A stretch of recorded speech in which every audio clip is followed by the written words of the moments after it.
operations which we have already covered, and this is our indexing which we have already gone through, but let's just repeat it for the data frame operations one more time. So if you have any doubts, you can just ask me if you have any doubts, because this is already a repeated topic. So what does indexing mean? Indexing means in a way that you are going to index your rows and columns.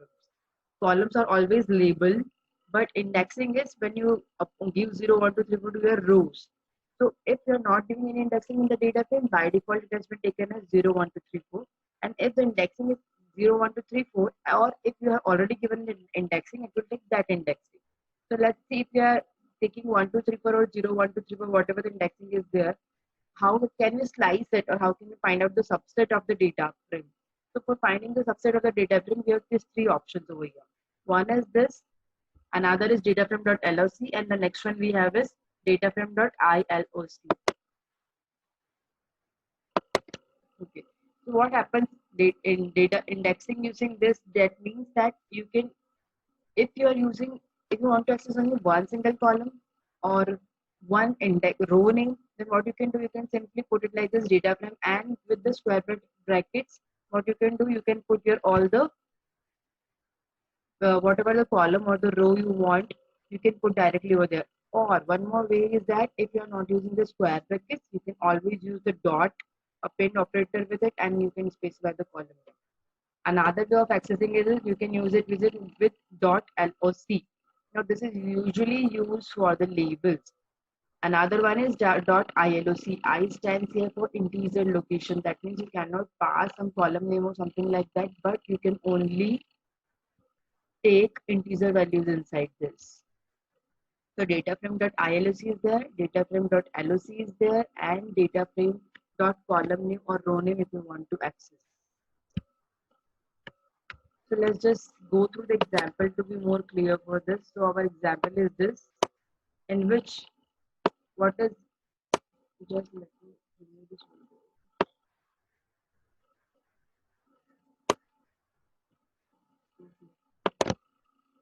So this is one of the examples we have, in which we have taken already a student database.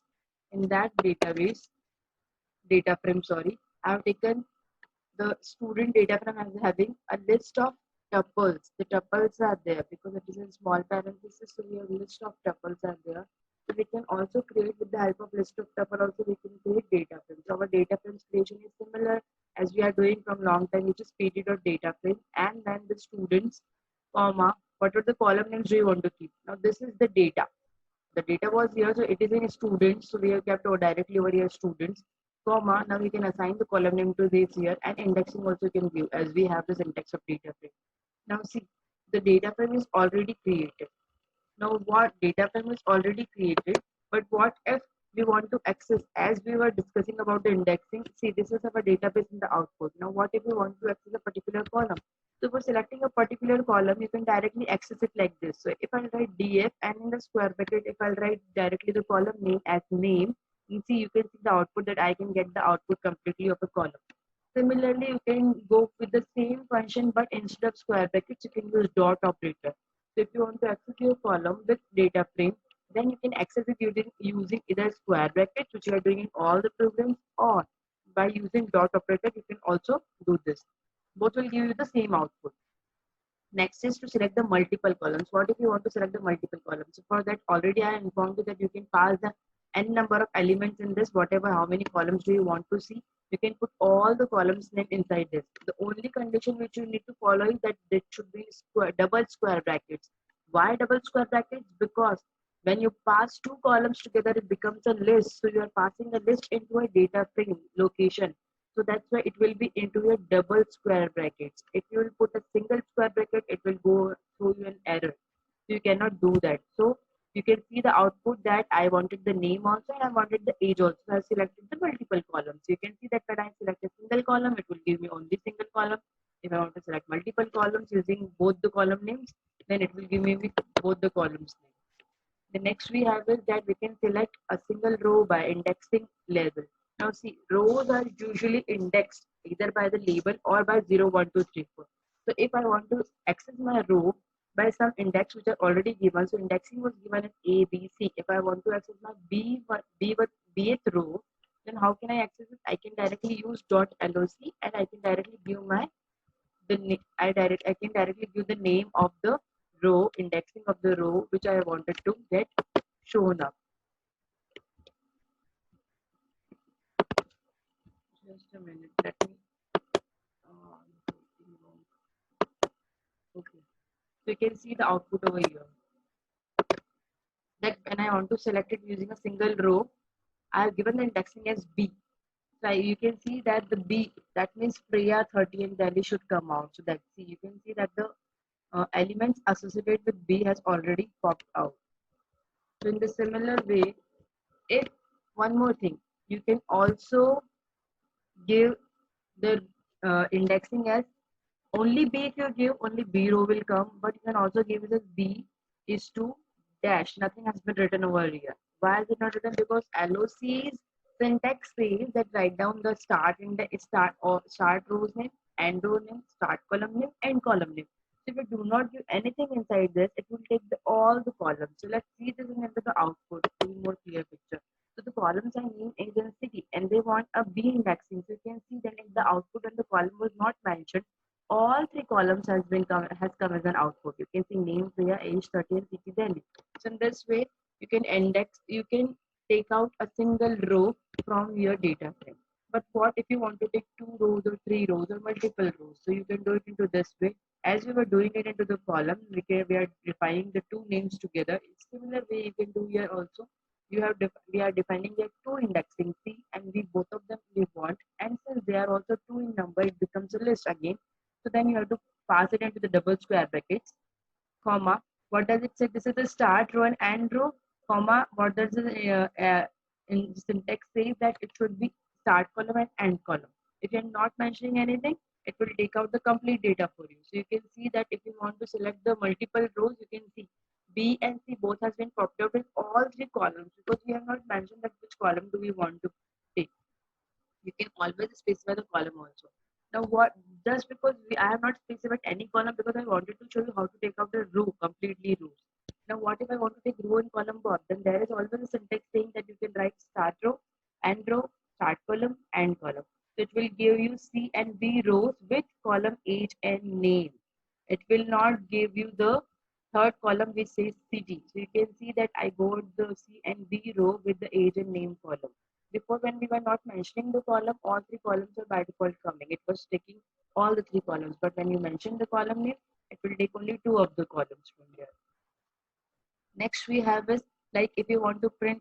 Now this was how you can use LOC. Now next we have is LOC where only indexing are being given. Now one more thing which I have already mentioned in before slides also, that when you use LOC, none of the parameter, none of the indexing has been left. If you are saying B and C, both will get included. If you're saying one or two, both will get included. But when we go for ILOC doesn't do that. ILOC, what it does, it leaves the last indexing. If we see this IRC, what is this? In row, nothing has been given. That means all the rows will be selected. But in the column, what do they have given? That it should start from 2. And the ending column is not given. So it will start from 2. What do we have in second column? It is 0, 1, and 2. So it will be only city. So it will be Sydney, Delhi, and New York. So in this way, your ILOC will work. You can see the previous examples in the previous slides, PPTs, which has been shared by me. ILOC programs has been given twice. There is third program we are discussing on the same. So in this way, you can use your all the indexing operators. Next we have is along with, if you have any doubts, you can write into the chat box or you can unmute yourself and you can ask. Next we have is our renaming and reindexing. So renaming is there. Rename, as the word suggests, that you're going to rename your columns or your index. So we have a function saying rename. You just have to use it with the data frame. Okay, can you please repeat the last again? It is ILOC. ILOC says that you can define your integer indexing over here. Only integer. You cannot put your C or B or column name, something like this. But the indexing has been given to them. If you are putting ABC as an indexing, then by default data frame is already having 0, 1, 2, 3 indexing. So you can just put your indexing over here and you can see the output. Its syntax is also the same. start row, end row, start column, end column. Here also start row, end row, start column, end column. According to the indexing, the output will come. I think it would be clear to you now. Okay, so moving on to the rename and reindexing. Rename has its function defined already, which says that it has an syntax where you can pass on the columns name, in which you can pass the old column name, new column name, that which particular column name do you want to change with, what is the new name do you want to put it to. Then you can give indexing over here, and you can change the index value also. So by using the rename function, you can uh, change the name of column as well as you can change the name of indexing. Both can be done. Second function is our reindex. What does reindexing say, which we have already discussed in our previous slides last class. But again, I'll repeat it that reindexing means you are reindexing it again, or you are sequencing. In a way, reindexing means you are sequencing your indexing only. But you can give a new name also to your index. Now let's see how does it work out. So this is our program. So program is having a data frame in which I have already given the indexing them as 1, 2, and 3. So indexing is already there as 1, 2, and 3. Now what I'm going to do is I'm going to first print my data frame, that how does it look like. At least just have a watch of how does it look like so that I can change then the parameters. So this is my data frame. Data frame is having A, B, and C as columns, 1, 2, and 3 is indexing, and the values are already given there. Now see, what do I wanted to do? I wanted to change the name of them. What do I want to change? I just wanted to see how does the rename function works. So what I have done, I wanted to change this capital A to small a, and this capital went to 1 to small 1. So how can I do it?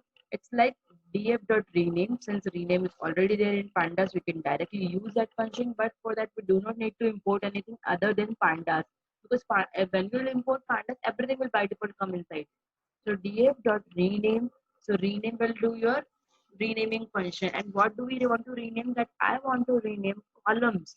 You see, the same word will be written over here is as columns, whether it is one column or a single column, but the syntax says that the columns keyword should be used. It should be columns equals to, in curly brackets you have to mention that which particular column do you want to change. If you want to change multiple columns, you can write even multiple columns. If you want to change single column, like I have done it, you can do single column also, comma, indexing your old one and the new one. Now let's see our new DF, how does it look like? So our new data frame is like this, in which A has been changed, capital has been changed to small a, capital 1 has been changed to small 1. So we have successfully changed or renamed our column. So this is the way how you can do it for renaming the column. You may assume this question in the exam also by asking you for 2 or 3 marks in a data frame question, which will be having already 4-5 questions there, in which one of the question will be asking you to rename the columns or rename the indexing. So it's very simple, but you should know the syntax and the function how it should be written, and for that what particular library has to be imported. Now next we have is our reindex. Actually reindexing is generally when we do sequencing of a given index. Reindexing means whatever the indexing has been given, if you do not like the sequencing of it, you can sequence it.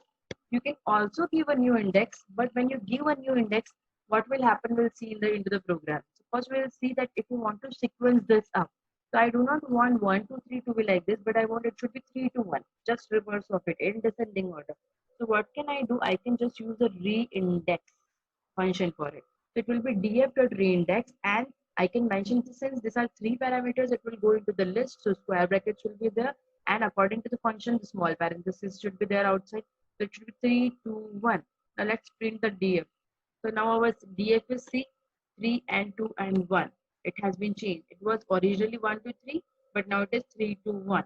So it has sequenced it. It has just sequenced it. It is not like that it has changed the value. It has just sequenced it. It is re-indexing, so it is sequencing your index. But what if you want to give a new index? For new index, keep it in mind that always you have to use rename. But if I do it with re-indexing, what it will do? Suppose I have given 1, 2, and 3. 1, 2, and 3. So what 1, 2, 3, what it will do? So 1, 2, 3 is going to look for one sequencing over here, but 1 is not there. So what it will do? It will print a not a number. So whatever the indexing we are giving here, it should match with the indexing which has been there originally, so that it can sequence it up. But if you are giving completely a new index which is not at all available there, then also it will not throw you an error or exception, but it will print an AN. not a number. That's why it was saying note over here that default values in the new index that are not present in the data frame are assigned as NaN. NaN stands here for not a number. Ma'am, please can you repeat the ma'am, can you use rename function in this? We are using rename function over here. I could not understand your doubt. Please clarify it more so that I can explain you better. So this is how we are using our rename and re-indexing. So both the functions are clearly different that in clearly different from one another. Re-indexing says that you are going to re-index it. That means you are just changing the sequence of it. Whereas rename says that you are going to rename it. You are giving a different name to the existing index. Is it clear? Any doubts till now? Anyone? Shall we move on then? Okay. So next we have is about pivoting. So what does it say pivoting? It says that whatever the data frame is there, it is generally in a form of table. So if you want to summarize that data in a report form, suppose if you have so many students are like if I take an example, I have Priya as a student and she's appearing for the different exams. In different exams, she has different marks, but it is like Priya English 30, then again Priya 29, then again Priya for Hindi is this. So it's like data frame is like that, but what if I do not, if I want to summarize it? So for summarizing, we use pivoting. It gives us a report kind of data frame. It is also in tabular form. Its output is also a data frame, but it reshapes it. Whatever the data frame we have, it reshapes it. Can you please explain the note? The note says here that default value in the new index that are not present in the data frame are assigned as NaN. That says that see, here I have taken a new indexing in reindex 1, 2, and 3, which is not there in the original data frame. Reindexing means just sequencing. आप इसको sequence provide कर रहे हो. But when the sequencing is not, if the index given is not there at all in the data frame, then it is by default going to take NA and not a number. But it will not throw an exception. Yes, Dravya, any doubts? Or you raised your hands just like that only? Sorry, by mistake. Huh? Nothing, ma'am. Got it. Okay. So moving on to the again pivoting. So pivoting is overall what it is. Actually, it is like summarizing your data, making reports for it. So there are two ways to summarize your data. One is your pivot, and second is your pivot underscore table. So there were some difficulties in the pivot. That's why pivot underscore table function has come into the existence. So let's first go through the pivoting. What does pivot mean? So this is an example of here. We can see the example is having item company rupees USD. Let's just forget about USD for now because we are discussing only these three columns. So now you can see TV LG is having 12,000. TV Videocon is having 10,000 rupees. Then ACAC. So you can see that the items are getting repeated over here. And similarly, the company is also getting repeated over here. So how in what does pivot do? Pivot function, what does it do? That item TV and AC, it will summarize the data. So you can see that 2 times TV, 2 times AC was appearing over there. So when you use the pivot function, it will summarize. It will summarize AC as 1 and TV as 1, and according to that, the data will be represented over here. So how they have summarized the data frame is same. They have just reshaped the data frame. So how do they have reshaped it? That is that they have taken item as the row name and they have taken company as the column names now. So now you can see LG Sony and there have become the column name, so they can directly put the values over there. If the value is not there, like TV and Sony, so TV Sony company का है ही नहीं कोई service. So in that case, it will come NAN. Similarly, if I see AC of Videocon, I can see AC of Videocon. No, AC is of LG, AC is of Sony. So there is no value for Videocon, so it will be NAN. So this is how your pivot function works. Now see, what do we do if we want to use it into the Python? How do we use it? So we have to just only use our syntax. Everything else will be done by pandas itself. So what the syntax says that pandas.pivot, but you have to say, you have to tell them that what should be the index, what should be the columns, and what should be the values. What do you want as an index? That means आप row का नाम कौन सा वाला particular column data frame particular values तो आप row रखने वाले हो, कौन सी को columns and what other values do you want to be as values. It will return again a data frame only. And one more thing, if there is duplicate rows entry or duplicate columns entries, then it will definitely give you an error, because of which pivot table has come into the existence. So let's see first one of the examples of it. How does it work? So we were having a data frame as this ABC. Let's see the data frame. How does it look like? So our data frame is like this. Its output is like this, because A, B, and C are the keys. So it will come in the column. Indexing was not given, so it will be 0, 1, 2, and the rest of them are the values. Now you can see that master, graduate, graduate, this is our data frame. Now if I want to pivot this data frame, how can I pivot this data frame? Is that I can use the syntax as df.pivot. And what does my syntax say? That first should be index name, column name, and then the values. If you are not explicitly mentioning over here that index is equal to A, columns is equal to B, and your values is equal to C, then you have to mention it always into that similar sequencing, so that they can identify that what is index, what is column, and what is value. So either you can do it like index is equal to A, columns is equal to B, values is equal to C. So वो अपने आप समझ जाएगा. Else, if you are, then you have to pass it into the sequence only if you are not mentioning it. So let's see how it has been pivoted. So what I have done, I have given that A should be like an index. So that means A, it should be an index. So what was our A? It is John, Bobby, and Mina. So you can see that it has been indexed. And one more thing, you can note it down that it is automatically sorted. So this is our index. Now B should be the column. So above the index, B will be mentioned over here. And what are the columns we have? Masters and graduate. So masters and graduate will be written over here. And what do I want? C should be the values of it. So whatever the C's value should be come over here. So Bobby and graduate. So Bobby and graduate's combination is 23. So it will come here as 23.0. Now Bobby and masters. So Bobby is not in the masters, so it will be a NaN. In this way, it will be the values will be generated if you use the pivot as a function.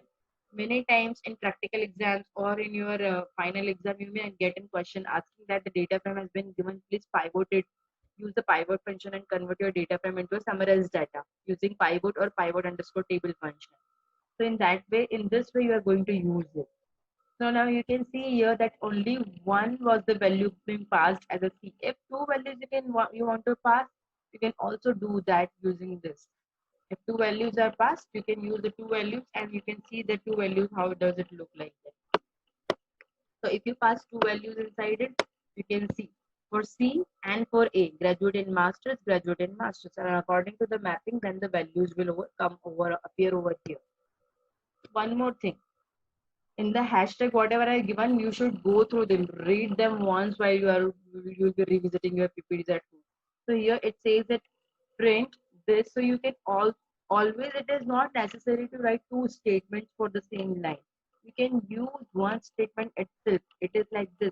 We will print, and in double inverted commas you can always write what do you want to write, comma, and you can pass on the value you like. So instead of these two statements, you can write this single statement also. I'm not using the single statement as of now because I wanted to make it more clear to you. The slide should be better clear to you so that you can understand what we are doing step by step. So this is how we are doing using our pivot function. Now see, the problem appears when, usually problem appears when, see, TVLG is 12,000 and again TVLG is 15,000. So two values over here. अभी जब data हम लिखेंगे pivot function use करके, then which value is they going to print, 12,000 or 15,000? So that is a problem in pivot. So what we are going to do for that, to overcome that, we have come up with the pivot underscore table. So that is a function which is being used as an overcome of pivot function. So what it will do, it will not take this or this, but it will take the aggregate, it will use the aggregate function on this.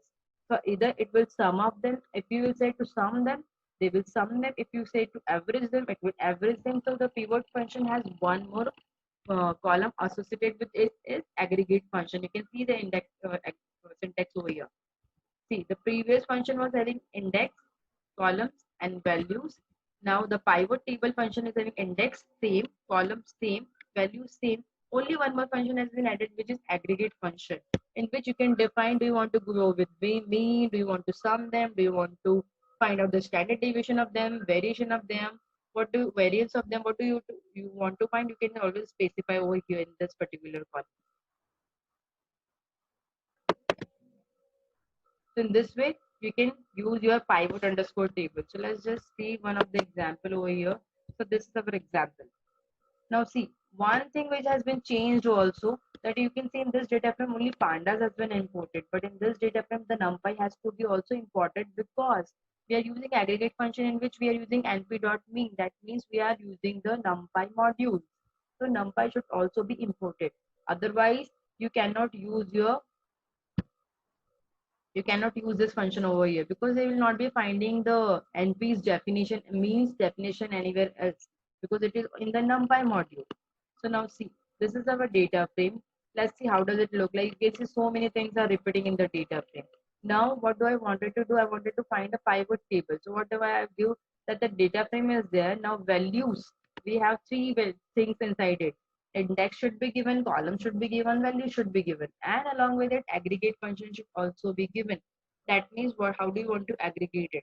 So let's see the output for this. First we have a data frame whose value should be s. So values we have is 1 2 3 4, whatever the values we have the value should be the s. Then indexing should be p and q. So now you can see the two indexing has been given, so you can see the output p and q both are the indexings. In p, what do we have? B1 and F1. It will always come into the sorted form. So it is B1 and then F1. And in Q, what do we have? 1, 2. Only two things are there. So 1 and 2 are there already. Now column is R. So you can see the R column is there in which two values are there, large and small. So both the values are listed over there. Now see, when we go for this B1 and 1. So B1 is here and 1 is here. But B1 and 1 के साथ में हमें एक और combination match करना है, that it should be large first for the large column. So B1, 1 and large. So what is the value for it is 4. So you can see the 4 value is there.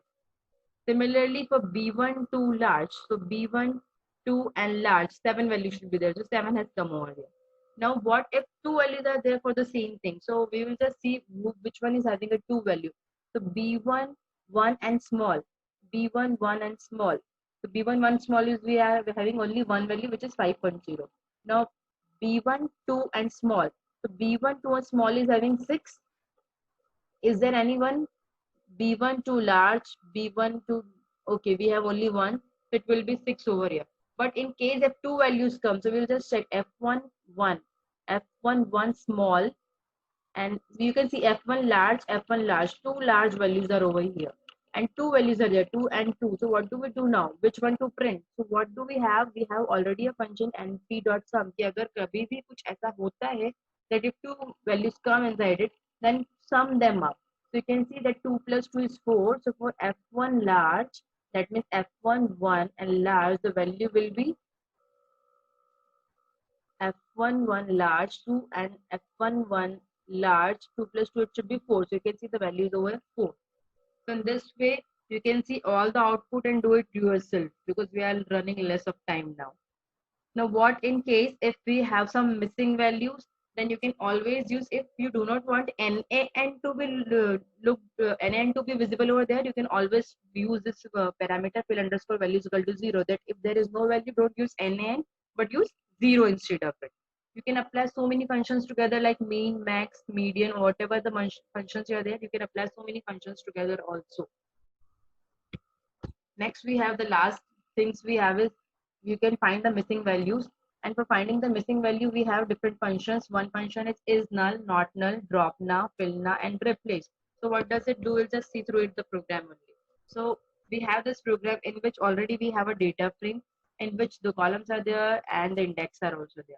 Now see, I wanted to explain you about the is null, not null. That's why I have re-indexed it and used so many indexing over there which is not available in the data frame. So when it is not available in the data frame, it by default takes NaN as our node says, which I've already explained you before. So now we have so many NaN values. So what if I want to find the null value? So what is the function used for it? If I want to find any null values, how can I use it? We can use it like whatever the column name is that you can in fact give the complete data frame also. But if you want to find it out in particular column, you can always access your column with a square bracket. If you do not want the square brackets, you can use it with dot operator also. So df1 in the square brackets dot is null. It will check whether it is null or not. So if it is not null, it will give true and false. Its output is always boolean, which is true or false. It will check in everything, in all the one element. One is here, and it will see in all the values over here that whether it is null or not, nan or not. So first it is nan or not, it is not. So it will be a false. Next is our nan, so it will be true. So in the similar way, it will see for all the values whether it is null or not. One more function we have is that it was checking whether it is null, and another function is that which will check whether it is not null. It is just vice versa. So see, whatever the false was there, it will come true. So because it is checking whether this value is null or not, but this value, whether there is a value or not. So there is a value, so it will be true. It is just vice versa. One will check whether it is null or not, another will check whether it is not null or not. Now, what if I want that, if I want to find the missing data when sum na will be treated as 0. So suppose if I am doing a sum operation over here. In sum, there are some nan values. So what, by default, the nan will be taken as 0 when we are replacing it with this fill now. So what we are doing, this is a kind of replace operation only, where we are replacing your nan values with 0. So this is your fill now function. Fill now says that whatever nan value is there, please fill it with the zeros. So if you are doing any sum, usually sum do not take nan values, but if you write fill now is equal to 0, it's in brackets, if you specify 0, it will take the values as 0, and that it will sum up everything. Even if you do not want to sum, you just want your data frame that 0 should appear, nan should not appear, then you can see, as I've written that fill now with 0, that means all fill my nan values with 0. So now you can see that nan values, you see the data frame nan was there, and here now 0 is there. So in this way, the nan fill now function will work. Similarly, along like fill now, there is one more function, replace, in which you can explicitly say that which particular value do you want to change. If you want to change like 100 or 1000 in the data frame, if you want to change that, you can specify over here that which particular value do you want to change with whom. So this is your replace function says. So what I have done, I have used only nan values. कि जो भी मेरे data frame में nan values है, please replace it with the 1000, 10,000. You can see now the nan values are all replaced with 10,000, 10,000. This is some garbage value they have taken it out. So in this way, they are replacing it. So you can use always replace function also. You can also write that replace this particular value with 1, 2, 3, 4, whatever. Then that will function it according to like that. Next we have is drop now and drop now. Drop now says that you are dropping your all nan values.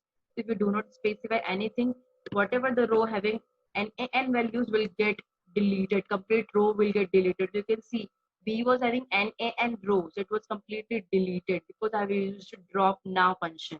NA stands for NAN. Fill now, drop now. That means fill NAN, drop NAN. If I specify access over here, drop now access is equal to 1, then it will delete my all the columns having NAN. So you can see now my data frame is all empty. The columns are not there, rows are not there, only indexing are left. Still indexing are left because I have not given that drop. If I'll write drop data with data frame, then only it will drop. So this is way how you are using this drop now, fill now, replace, and is null and not null. Any doubts? We are done with today's slides. Any doubts? No, I'm just unmuting you all. If you have any doubts, you can just ask me now. We are left with 2 minutes. Any doubts? Again and again, I'm repeating the topics only. ILOC, LOC has been repeated, indexing has been repeated. So many topics has already been repeated again and again. Everyday data creation has been, data frame creation has been repeated.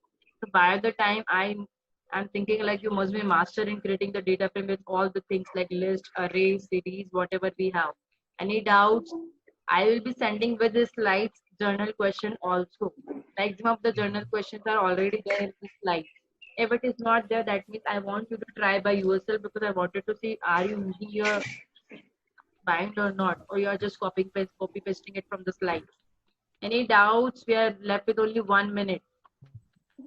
No doubts. Is it all clear? yes, ma'am. Yes, ma'am. Wow, very nice. Okay, then I'll end the meeting. We'll meet now on Tuesday with the new chapter, with the new library. Now we are done with the pandas. We'll be using our matplot library for building up all the charts, graphs, and everything. Okay, then have a nice day and bye. Doubts are Bye. most welcome whenever you want. You can access me anytime. Okay, Okay. have fun. Bye.